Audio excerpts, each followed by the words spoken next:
सभी को राम राम। मैं हूं अंकित सिंह। प्रत्येक और हम देखते हैं कि ये टीका टिप्पणियां समाज में कई एक ऐसे मुद्दे चलते रहते हैं जिन पर चर्चा हो सकती है या की जा सकती है, और कई एक ऐसे मुद्दे होते हैं जिन पर ध्यान दिया जाना अत्यंत आवश्यक होता है। और जो अत्यंत चर्चित मुद्दे होते हैं या कोई ऐसा मुद्दा जो चर्चा का विषय होता है उसे हम आपके समक्ष रखते हैं, उस पर अपने विचार आपके समक्ष रखते हैं और आपके विचार जानने का प्रयत्न करते हैं। अभी कुछ समय पूर्व भी बसपा प्रमुख मायावती जी के द्वारा उनके भतीजे आकाश आनंद को उनका उत्तराधिकारी घोषित किया गया था, और उन्होंने उत्तर प्रदेश और उत्तराखंड से आकाश आनंद को दूर ही रखा था।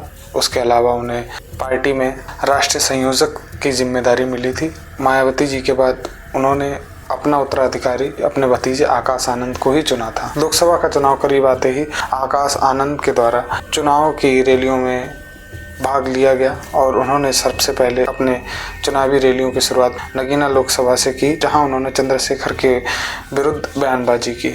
बसपा प्रमुख को इससे पहले ही ज्ञात हो गया कि इससे उन्हें नुकसान होने की संभावना है, जिस पर उन्होंने अपना कोई स्टेटमेंट जारी नहीं किया था। इसके बाद आकाश आनंद जी के द्वारा सीतापुर में कई एक रैलियां की गई, जिसमें उन्होंने भाजपा पार्टी को आतंकवादियों की पार्टी कहा और कई एक ऐसे बयान दिए जो भड़काऊ बयान की श्रेणी में आते हैं। जिसके बाद सीतापुर में आकाश आनंद पर 4 FIR दर्ज कर ली गई, और आकाश आनंद पर FIR दर्ज हो गई तो वह उत्तर प्रदेश छोड़कर दिल्ली चले गए और वहां पर जाकर राजनीतिक रैलियों में और अन्य कार्यक्रमों में शामिल होने लगे। जिसके बाद उन्हें बसपा प्रमुख ने उन्हें उनके पद से मुक्त कर दिया, और इसका कारण उन्होंने उनका परिपक्वता की कमी बताई।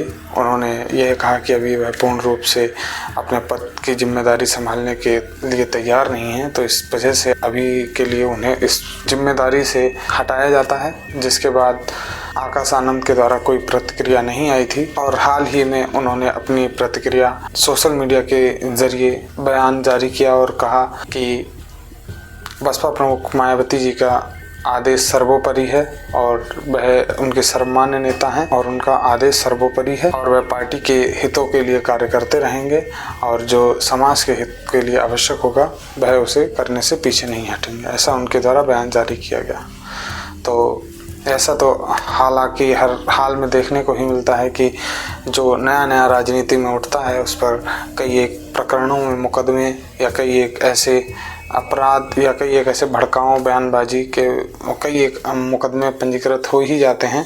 यह राजनीति की पहली सीढ़ी एक रूप में कह सकते हैं कि इसे राजनीति की पहली सीढ़ी माना जाता है कि जब व्यक्ति मुकदमा लगवा कर जेल जाकर उसके बाद उसे पूर्ण नेता उत्तर प्रदेश में माना जाता है। जो हमारी युवा पीढ़ी है आज की, वो भी पूर्ण रूप से उत्तर प्रदेश में तो पॉलिटिक्स में ही उतरने का प्रयत्न करते हैं, और वह सिर्फ उनका अंत पूरा नेता नगरी का सिर्फ दरी चादर बिछाने तक ही सीमित रह जाता है। उसके आगे उन्हें कोई भी ऐसा शासन, कोई ऐसा मुद्दा नहीं मिलता है या कोई ऐसा लाभ राजनीति के द्वारा नहीं मिलता जिसका वह लाभ उठा सकें। सिर्फ और सिर्फ उन्हें अपनी पार्टी के कार्यों के लिए प्रयुक्त किया जाता है, और उसके बाद जब चुनाव निकल जाता है तब उन्हें घूम कर देखा भी नहीं जाता कि वह आखिर अब हैं कहाँ।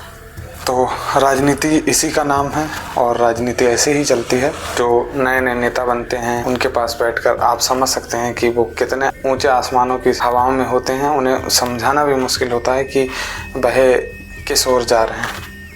आप भी अपनी राय कमेंट्स के माध्यम से अवश्य रखें। फिर मिलेंगे किसी नए टॉपिक के साथ। तब तक के लिए नमस्कार। अपना कीमती समय देने के लिए बहुत बहुत धन्यवाद।